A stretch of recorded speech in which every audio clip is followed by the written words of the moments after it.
ગુજરાતના 95% યુવાનો જાણે જ છે કે ડ્રગ્સ ક્યાંથી આવે છે. હર્ષ સંઘવી માત્ર નથી જાણતા. તેમની આંખો એમને ખોલવાની જરૂર છે, ઊંઘમાંથી જાગવાની જરૂર છે. એમેઝોન જેવી ડિલિવરી જે રીતે એમેઝોન કરી શકે છે એમ ગુજરાતના પેડલર જે છે અમદાવાદમાં પણ એકદમ ઇઝી છે ડ્રગ્સ લેવું.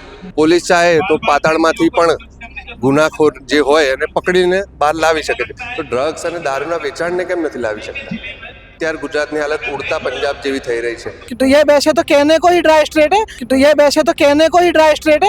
न्यू ईयर पे अगर सबसे ज्यादा दारू बिका हो तो अहमदाबाद में ही बिका है. કે ગુજરાતમાં ડ્રગ્સ ચાલુ જ છે અને ગુજરાતમાં જે ડ્રગ્સ ચાલુ છે એમાં મોસ્ટ ઓફ મોટા ભાગનો ફાળો મંત્રીઓનો છે. મંત્રીઓના આશીર્વાદ વગર શક્ય નથી. ગૃહમંત્રીના બતાવવાના દાંત બી અલગ છે અને ચાવવાના દાંત બી અલગ છે. ગૃહમંત્રી ચાહે તો બધું બંધ કરાવી શકે છે. અમુક પોર્ટ ઉપર જે ડ્રગ્સ ચરસ ગાંજો આવે છે એમાં મેઇન હાથ નરેન્દ્ર મોદીના દોસ્ત અદાણીનો છે. નરેન્દ્ર મોદી એક સૌથી મોટો ફાકો ફોજદાર છે અને નરેન્દ્ર મોદી વાતો એવી કરે છે કે બધાનું મગજ ડાયવર્ટ કરવાનું કામ કરે છે.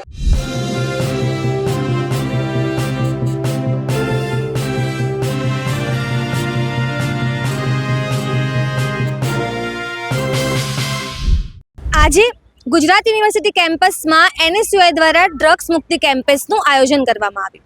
ત્યારે જાણીએ કોંગ્રેસના નેતાઓ અને વિદ્યાર્થીઓ પાસેથી કે તેઓ નશા અને ડ્રગ્સ વિશે શું વિચારે છે. નમસ્કાર, હું છું ચંદ્રિકા પુત્રી નિરાલી. તમને શું લાગે છે, ગુજરાતમાં ડ્રગ્સ બંધ છે કે પછી ચાલુ છે? અમને તો એવું જ લાગે છે કે ગુજરાતમાં ડ્રગ્સ ચાલુ જ છે અને ગુજરાતમાં જે ડ્રગ્સ ચાલુ છે એમાં મોસ્ટ ઓફ મોટા ભાગનો ફાળો મંત્રીઓનો છે. મંત્રીઓના આશીર્વાદ વગર શક્ય નથી અને પોલીસની ભ્રષ્ટ નીતિના વગર આ ડ્રગ્સ, દારૂ, ગાંજો, ચરસ આ બધું શક્ય નથી અને આ બધાનો હાથ છે. એમાં પોલીસનો સૌથી મેઇન હાથ છે. પોલીસ ડ્રગ્સના માફિયાઓને એટલા ચગાવે છે કે ના પૂછો વાત. અને ડ્રગ્સના માફિયા અત્યારે હાલની તારીખમાં એટલા બધા ફાટી ગયા છે કે 28 પોલીસો વાળાના જડબા તોડી નાખ્યા. મારીને પથારી ફેરવી નાખીએ. પીઆઈને મારે, હેડ કોન્સ્ટેબલને મારે, બધાને માર જ કરે. એટલે ડ્રગ્સ બંધ થવું જ જોઈએ ગુજરાતમાં. માની લો કે કોઈ સામાન્ય યુવાન છે જેને ડ્રગ્સ લેવું છે અમદાવાદમાં, તો એ સરળ છે મેળવવું? એકદમ સરળ છે. આપણા ગૃહમંત્રી એમ કહે છે કે ભાઈ નશા ઉપર ને દારૂ પર સંપૂર્ણપણે પ્રતિબંધ છે. ગૃહમંત્રીના બતાવવાના દાંત બી અલગ છે અને ચાવવાના દાંત બી અલગ છે. કેમ કે ગૃહમંત્રીના આશીર્વાદ વગર આ વસ્તુ શક્ય છે નહીં.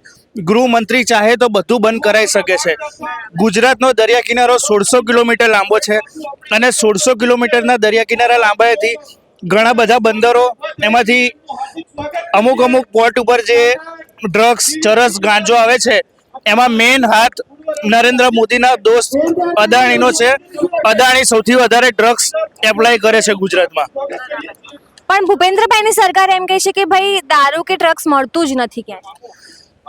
ભૂપેન્દ્રભાઈની સરકાર અલગ એવિડન્સ આપે છે પણ જેનું કોઈ તથ્ય નથી. દારૂ, ડ્રગ્સ ઠેર જગ્યા મળે છે. તમે ગૂગલમાં મેપમાં લખશો તો બી આવી જશે કે આ ક્યાં મળે. બધું મળે જ છે ગુજરાતમાં. આ તો ખાલી બનાવવાની વાતો છે કે આ નહીં મળતું, તે નહીં મળતું. તમે પોતે એક યુવાન છો, તો ગુજરાતમાં રોજગારી છે? રોજગારી નથી બિલકુલ. બીજા જેમ કે મુદ્દા છે શિક્ષણને લઈને શું વિચારો છો? શિક્ષણને લઈને એક જ વિચાર છે કે હાલમાં સરકાર શિક્ષણનું ખાનગીકરણ એટલું બધું કરી રહી છે કે ના પૂછો વાત. ખાનગીકરણ, વેપારીકરણ બંને થઈ રહ્યું છે.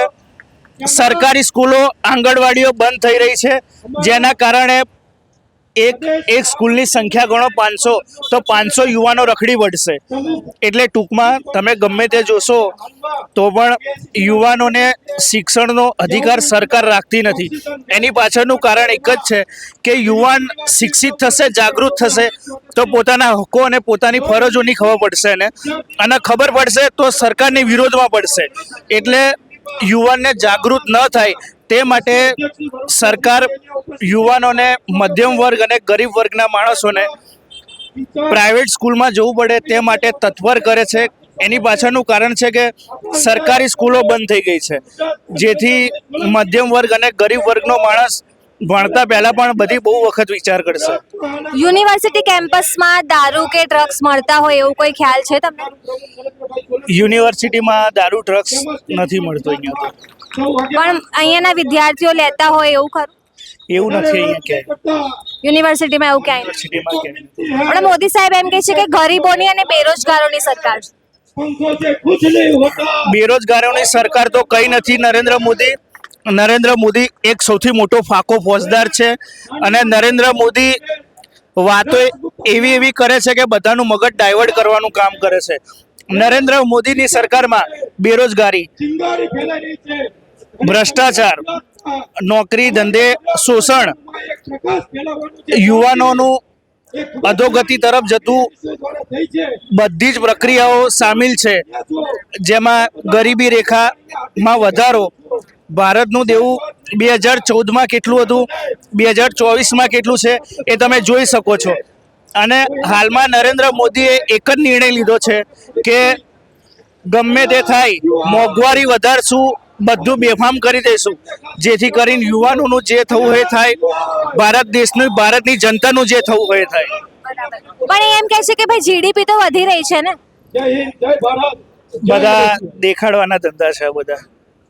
જેમ તમારી બીજી એક વિદ્યાર્થી પાંખ છે, એ પણ વિદ્યાર્થીઓ માટે કામ કરે છે, એબીવીપી, એને લઈને શું વિચાર? એબીવીપી ના લઈને અત્યારે હાલમાં તો કોઈ વિચાર નથી. ડ્રગ્સ બંધી અને નશાબંધીને લઈને શું વિચાર? ડ્રગ્સ બંધી અને નશાબંધીને લઈને તો એટલો જ વિચાર છે કે ગુજરાતમાં ડ્રગ્સ આવી ક્યાંથી રહ્યું છે. જો યુવાન ડ્રગ્સ લઈ રહ્યો છે તો યુવાન સુધી પહોંચી કેમનું રહ્યું છે ડ્રગ્સ? ક્યાંક ને ક્યાંક સરકારની ભૂલ આમાં છે જ. અંદર આવી રહ્યું છે ત્યારે લોકો એનું સેવન કરી રહ્યા છે. એટલે ડ્રગ્સ એ અત્યારે હાલ તો બહુ ગંભીર મુદ્દો છે યુવાનોમાં. એનું પ્રસરણ ખૂબ જ વધી રહ્યું છે. હર્ષ સંઘવી એમ કહે છે કે ભાઈ બધું બંધ છે. એમની નજરમાં કદાચ બંધ હશે, બાકી ગુજરાતના 95% યુવાનો જાણે જ છે કે ડ્રગ્સ ક્યાંથી આવે છે. હર્ષ સંઘવી માત્ર નથી જાણતા. તેમની આંખો એમને ખોલવાની જરૂર છે, ઊંઘમાંથી જાગવાની જરૂર છે. માની લો કે અમદાવાદમાં કોઈ વિદ્યાર્થીને ડ્રગ્સ લેવું છે તો એ કેટલું સરળ છે? ખૂબ જ સરળ છે. એમેઝોન જેવી ડિલિવરી જે રીતે એમેઝોન કરી શકે છે, એમ ગુજરાતના પેડલર જે છે અમદાવાદમાં પણ એકદમ ઇઝી છે ડ્રગ્સ લેવું. એક ફોન કોલ પર ડ્રગ્સ તમારી લોકેશન સુધી આવી જાય છે. દારૂબંધીને લઈને શું વિચારો? દારૂબંધી છે જ નહીં ગુજરાતમાં, નામની જ છે માત્ર. ઠેર ઠેર 100 મીટર કોલેજ હોય, સ્કૂલ હોય, હોસ્પિટલ હોય, એની આજુબાજુ વેચાય જ છે દારૂ. તમને લાગે છે આમાં પોલીસે થોડું ધ્યાન આપવું જોઈએ? પોલીસ ક્યાંક ને ક્યાંક સરકારના પ્રેશરમાં દબાઈ રહી હોય એવું લાગી રહ્યું છે. પોલીસ ચાહે તો પાતાળમાંથી પણ ગુનાખોર જે હોય એને પકડીને બહાર લાવી શકે છે, તો ડ્રગ્સ અને દારૂના વેચાણને કેમ નથી લાવી શકતા? પણ આપણે હર્ષ સાહેબ એમ કહે છે કે ભાઈ આવું કંઈ છે જ નહીં, બધું કડકપણે નિયમો પાલન થાય જ છે. હા, એ જ વાત છે કે એ કદાચ અલગ ટાઈપના ગુજરાતમાં રહી રહ્યા છે. અત્યારે ગુજરાતની હાલત ઉડતા પંજાબ જેવી થઈ રહી છે. યુવાનો ડ્રગ્સના રવાડે ચડી જ રહ્યા છે, કેમ કે એ લોકોનામાં બેરોજગારીનું પ્રમાણ પણ વધી રહ્યું છે ક્યાંક ને ક્યાંક. મોદી સાહેબ એમ કહે છે કે ગરીબોની અને બેરોજગારોની સરકાર છે. ના, એવું બિલકુલ નથી. અત્યારે તમે જોઈ રહ્યા છો કે અમદાવાદમાં ઠેર ઠેર લોકોના મકાનો તૂટી રહ્યા છે ક્યાંક ને ક્યાંક. લોકો ઘર વિહોણા થઈ રહ્યા છે. ક્યાંથી બેરોજગાર અને ગરીબોની સરકાર કેમ નહીં થઈ? જો ગરીબોની સરકાર હોય તો એ ગરીબના વારે આવે ને. શિક્ષણ વ્યવસ્થાને લઈને તમે શું વિચારો છો? ગુજરાતમાં શિક્ષણ વ્યવસ્થા કેવી છે? ઠેર ઠેર અત્યારે હાલ પણ એક કોલેજમાં ભણાવવામાં જે કોર્સ આવ્યો એનાથી એકદમ ઉલટું પૂછવામાં આવી રહ્યું છે. એટલે ક્યાંક ને ક્યાંક વીસી હોય, આ બધા એક ભ્રષ્ટાચારમાં સંકળાયેલા હોય એવું લાગી રહ્યું છે. પેપરો ફૂટી રહ્યા છે, પૈસા આપીને પણ પેપરો મળી રહ્યા છે. ક્યાંક ને ક્યાંક શિક્ષણ તંત્ર ફેલ થઈ રહ્યું એવું ધ્યાને આવી રહ્યું છે. આપણા ગુજરાતમાં આટલી બધી સમસ્યાઓ છે પણ તોય 30 વર્ષથી વોટ તો બધા ભાજપને જ આપી રહ્યા છે ને. એ હવે એવું લાગી રહ્યું છે કે બદલાવ જરૂરી છે. ભાજપને આપી રહ્યા હતા, ભાજપ એવા કામ કર્યા હશે તો આપ્યા હશે, પણ હવે તો એવું લાગી રહ્યું છે કે હવે ભાજપને વોટ અપાય એવું છે નહીં. બધી રીતે ફેલર જ જઈ રહ્યું છે. સ્ટુડન્ટ હોય, પેન્શનર હોય, શિક્ષક હોય, બધાએ આંદોલન જ કરવું પડે છે. જેમ સમગ્ર વિશ્વમાં જેન્ઝી આંદોલન થઈ રહ્યા છે, નેપાલ હોય, બાંગ્લાદેશ હોય, લાગે છે કે ગુજરાતમાં પણ જેન્ઝીએ જે મુદ્દાઓ છે એને લઈને થોડું જાગૃત થવું જોઈએ. હા, થવું જ જોઈએ. હમણાં લેટેસ્ટમાં રાજસ્થાનમાં જે મુદ્દો ઉપાડેલો અરાવલી સેવ અરાવલીનો, તો ક્યાંક ને ક્યાંક ગુજરાતના જે નવયુવાનો છે એ જાગે અને પોલિટિક્સમાં રસ લે અને આગળ આવે તો ચેન્જ અને રિવોલ્યુશન લાવી શકે છે. કોંગ્રેસ બની શકે ચેન્જ લાગે છે? કોંગ્રેસનું જે આ યુવા પાક છે NSUI, એ અત્યારે તમે જોઈ રહ્યા તો ધીમે ધીમે આગળ વધી રહ્યું છે. અત્યારે ડ્રગ્સ મુક્ત જે કેમ્પસ છે એ 200 કોલેજમાંથી 70 થી 80 કોલેજ સુધી તો પહોંચી ગયું છે અને 80 કોલેજમાં શપથ લેવડાવ્યા છે એ લોકોને કે આપણે બધા ડ્રગ્સથી મુક્ત રહીએ અને કોઈ લેતું હોય તો એને પણ એનાથી દૂર કરીએ. એટલે ક્યાંક ને ક્યાંક પ્રયાસો ચાલુ જ છે. જનતા અને યુવાનોના સમર્થનથી આગળ વધાય એવું લાગે છે. कितने सालों से गुजरात में रहते फर्स्ट सेम बस इसी साल एडमिशन लिया है और यूनिवर्सिटी अच्छी है, ठीक ठाक है, पर थोड़ा है कि दारू ड्रग्स ये चलता है, बहुत ज़्यादा चलता है, तो उस पर थोड़ा ध्यान देना तो चाहिए. और मैं मेरे जैसे युवाओं से जो मेरी उम्र के हैं फर्स्ट सेम में आए तो मैं उनसे कहूँगा कि ज़्यादा से ज़्यादा ड्रग्स से दूर रहे. ड्रग्स बिल्कुल भी अच्छा नहीं है, जड़ें खराब कर देता है, पूरी ज़िंदगी बर्बाद कर देता है, फ्यूचर से लेके पास सब बर्बाद कर देगा. फैमिली से फैमिली बर्बाद हो जाएगी आपकी. कहाँ से है आप? मैं इधर से हूँ, मैं गुजरात में रहता हूँ, अहमदाबाद में, और ये मेरा फर्स्ट ही सेम है. मतलब आप कहाँ से है प्रॉपर? मैं प्रॉपर राजस्थान से हूँ, मेरा बर्थ उधर का ही है, राजस्थान का. आप राजस्थान से गुजरात और कौन सा कोर्स करते हैं? मैं IMBA कॉमर्स इंटीग्रेटेड मैनेजमेंट कर रहा हूँ. आपको जैसे हमारे हर्ष संघवी है, वो गृह मंत्री हैं यहाँ के, वो बोलते हैं कि ड्रग्स और दारू तो कम्प्लीटली बैन है. कोई कम्प्लीटली बैन नहीं है. यहाँ कम से कम 12 से 13 अड्डे हैं ये पूरे एरिया में, इसी एरिया में. इससे आगे तो और भी बहुत है, और देख के दिखाए है वो सब. और ना पुलिस को कुछ करना है ना किसी को कुछ करना है इस बार. और ये कोई अच्छी बात है ही नहीं है. इनको पीना खाना मैं बिल्कुल नहीं खाता हूँ. मेरी उम्र अभी तक 21 साल हो गई है, मैंने आज तक सिगरेट तक नहीं पी है, ना सुपारी खाई है मैंने अपने जीवन में. बट आप जैसे अच्छे हो या आपको समझ है, लेकिन बहुत से युवा ऐसे तो जैसे झपेट में आ जाते हैं. वो संगत का असर है, दोस्तों की जो संगत होती है उसमें पढ़ के युवा भटक जाता है. बस ज़्यादातर इस चीज़ों में दोस्ती भड़काने वाले होते हैं. पर हमारे जो हर्ष सर है या जो भूपेंद्र भाई है मुख्यमंत्री, वो बोलते हैं कि ऐसा कुछ है ही नहीं, कायदा है, मतलब लॉ एंड ऑर्डर बहुत अच्छे से फॉलो होती है, दारू तो बिल्कुल नहीं बिकता है. दारू सबसे ज्यादा, अगर ये वैसे तो कहने को ही ड्राई स्टेट है, न्यू ईयर पे अगर सबसे ज्यादा दारू बिका हो तो अहमदाबाद में ही बिका है. ये आंकड़े ये तो सरकार दिखाती नहीं है, वो हम क्लियर कहते हैं. ये कैंपेस इसलिए तो हमने करा है चालू. अच्छा, इस कैंपस के थ्रू आप लोगों को जागरूक करना चाहते हैं कि ना जाए इस चीज में और अपने फ्यूचर पे ध्यान दे और अपनी फैमिली को संभाले. जैसे कि न्यू ईयर में और क्रिसमस में तो सरकार ने ड्राइव भी चलाई थी कि कहीं भी दारू ना हो, तो फिर कैसे आ रहा है? खूब दारू आ रहा है, उसका कोई पता नहीं है. ये सब ऊपर से लिंक होता है, इसमें हम छोटे लोग कुछ कर नहीं सकते इस चीज के बारे में. मान लो कि किसी नॉर्मल पर्सन को गुजरात में ड्रग्स खरीदना है, तो आसान है या मुश्किल है? ड्रग्स खरीदना आसान तो नहीं है, पर कुछ लोग होते हैं ले जाते हैं. अगर किसी से बात करो, जिनके दोस्त पड़ गए हो, वो उनको ले जाते हैं कि यहाँ मिल सकता है भाई, यहाँ से ले ले. और ये पीते हैं तो उनको फिर बहुत तड़प चढ़ती है, उसके बाद उनसे रिहा नहीं जाता. इसके ऊपर एक मूवी है रणवीर कपूर की, वो जो संजू का रोल करा है उसमें उनने, वो मूवी देखे और भाई सीखो क्या कुछ अच्छा नहीं है इसमें. मोदी जी कहते हैं कि गरीबों की और बेरोजगारों की सरकार है.